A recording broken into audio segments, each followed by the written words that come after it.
மறுபடியும் சொல்றேன், கட்சி நிதின்ற பேர்ல அடிச்ச கொள்ளைய ஒண்ணு ஒன்னா கவர்மெண்டோட கஜானாக்குள்ளேயே கொண்டு சேர்த்துக்கிட்டே இருக்கிறாங்க. இப்பவும் சொல்றேன், மக்கள் பணத்துல இருந்து ஒரு பைசா கூட தொடமாட்டோம், தொடவும் விடமாட்டோம், தொட்டா விடமாட்டோம், இதுக்கு முன்னாடி தொட்டவங்களையும் விடமாட்டோம்.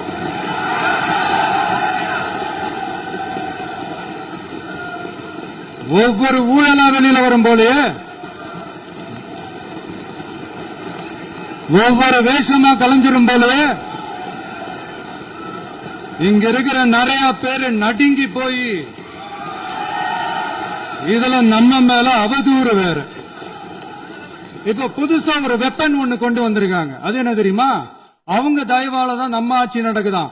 மக்கள் தயவால இந்த ஆட்சி நடந்துகிட்டு இருக்கு. மனசாட்சி உள்ள சக்திகளோட ஆதரவால இந்த ஆட்சி நடந்துகிட்டு இருக்கு. நாங்க தான் அனுப்பி வச்சோம், நாங்க தான் அனுப்பி வச்சோம் அப்படின்றாங்களே.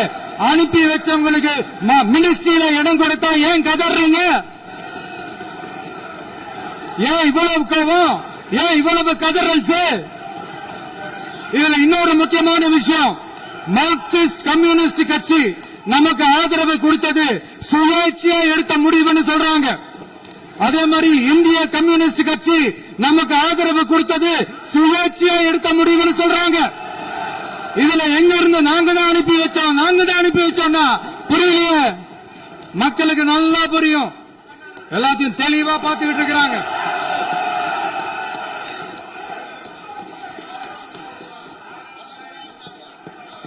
முதலமைச்சர் கண்டினியூ பண்ணலாம். மாண்பு முதலமைச்சர்